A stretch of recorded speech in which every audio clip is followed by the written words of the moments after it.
Bueno, vamos a empezar a ver el paradigma funcional. Hemos estado trabajando hasta ahora empezamos el año pasado con el paradigma imperativo estructurado y este año vimos el paradigma orientado a objetos y ahora vamos a hacer un cambio, ¿no? Porque el paradigma funcional, bueno, a lo mejor no se use actualmente para hacer desarrollo a nivel comercial, pero es un paradigma muy interesante. Obviamente lo principal son las funciones, ¿no? Al punto tal que yo puedo pasar a definir una función que tome como argumento otra función, ¿no? Que si se fijan y han estado utilizando Python lo suficiente, van a ver que esto es una de las características que Python lleva, digamos, del paradigma funcional. O sea, hasta ahora obviamente hemos hecho funciones que toman un A, un B, valores, ¿no? Enteros, listas, lo que sea. Pero en el caso de funcional podemos hacer llamar una función que esté definido para una G y un A y un B, por ejemplo, no sé, ¿está bien? Pero se vuelve interesante que podamos tratar las funciones como algo, como un dato que es pasable como argumento a otra función. Bien, se usan listas de manera muy fuerte. Estas listas son homogéneas a diferencia de Python. Homogéneas son del mismo tipo, o sea, o son todos números enteros, o son todos float, o son todas del tipo texto.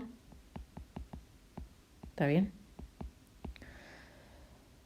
Otra cosa muy interesante es que no hay variables. No es que no podamos etiquetar un valor, pero el concepto de variable que yo hago una x igual a 0, por ejemplo, y después hago igual a x igual a 5, o sea que esta variable la voy modificando, eso no existe en funcional. Y la razón medio detrás es evitar efectos secundarios que puedan devenir de que me cambien los valores, ¿no? de mis variables, digamos. Entonces yo puedo definir cosas acá, pero si lo quieren ver como variables, serían variables inmutables, lo cual le quita toda posibilidad de variación. Recuerden que inmutable es no modificable. Bien. El otro concepto, cambio de óptica que tiene es que no se basa en comandos, exactamente como cuando hacemos un código para una lista, secuencia de comandos, sino que es más bien evaluar funciones. La siguiente diferencia es que no hay bucles, no tenemos el for y el while, ¿está bien? Por supuesto que hay una manera de hacer algo de repetición que es con recursión. Esa va a ser la forma clave de pensar muchas de las cosas en un paradigma funcional. Si tenemos una estructura de decisión, un if, y lo siguiente importante es que las cosas uno las tiene que pensar como definiciones matemáticas. O sea, nosotros en imperativo le decimos paso a paso cómo hacer eso que queremos hacer, pero en funcional lo que le vamos a dar son definiciones de qué es cada cosa. No cómo hacerla, ¿está bien? Sino cómo está definido. Entonces, veamos un ejemplito súper rápido. ¿Cómo haríamos en imperativo el cálculo de esta sumatoria? Bueno, supongamos que lo puse en una función, sumatoria n, que tomaría el n como parámetro, como dato, ¿no? Voy a declarar una variable, la voy a empezar en 0, y lo que voy a hacer es un bucle que voy a ir con una variable del bucle desde 1 hasta el n, que en Python puntualmente va a ser hacer un range de 1 hasta n más 1. Recuerden que no llega hasta el último valor. Entonces, y si no le pongo nada, empieza en 0. Entonces, para que vaya de 1 hasta n, tendría que darle 1 hasta n más 1. Y voy a ir diciéndole que acumule en mi variable suma lo que tenía más el valor del i, que es el que va a ir pasando por 1, 2, así hasta el n. ¿Está bien? Y después hago un return del suma. Eso sería Eso es decirle en imperativo paso a paso cómo realizar la cuenta esa que yo quiero que me calcule.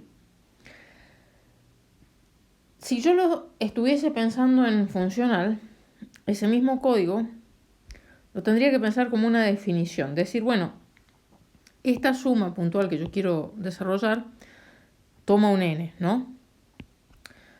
Entonces, digo, bueno, ¿cómo voy a definir esa suma si me dan un 0? Bueno, vale 0. La suma de 0 es 0. Lo estoy pensando como una definición. ¿Cómo voy a definir la suma de n? Bueno, en este caso, y no es la única, por supuesto, pero lo voy a pensar de manera recursiva, la suma de n va a ser sumar n a la suma del resto. ¿Está bien? Obviamente recursivamente, es un modo sencillo de verlo. Pero fíjense que yo estoy dando una definición de esta función sumatoria. Lo estoy pensando de una manera como matematicosa. No estoy pensando en paso a paso como acá, en imperativo, de cómo lograr esa suma.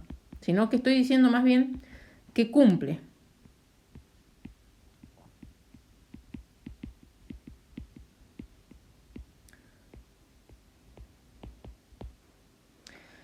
Bien, el tema de que no hay variables, lo voy a hacer todo en un video aparte porque realmente es un concepto interesante y quiero ahondar un poquito más.